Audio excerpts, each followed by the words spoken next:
Praise the Lord. இந்த நாளில நம்ம தியானிக்க வேண்டிய வேத வசனம் என்னன்னா, நீதிமொழிகள் 4வது அதிகாரம் 13வது வசனம்.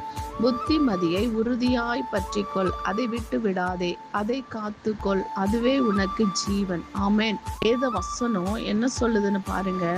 புத்திமதியை உறுதியாய் பற்றி கொள்ளணுமா.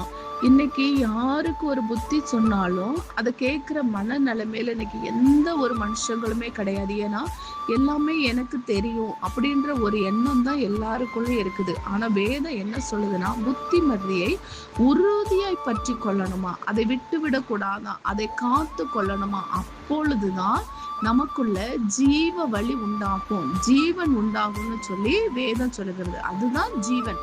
அந்த ஜீவனை இன்னைக்கு யாருமே ஏற்றுக்கொள்றதுக்கு சரியா இல்லை. அதை ஏற்றுக்கொள்ளும் போது மட்டும்தான் கர்த்தருடைய பாதத்துல நம்ம நேதியாய் எண்ணப்படுவோம். அந்த நீதி கண்டிப்பா நம்மளை பாதுகாக்கும், நம்மளை வழி நடத்தும். இதை விசுவாசிங்க. இயேசுவின் நாமத்தினாலே ஆமென்.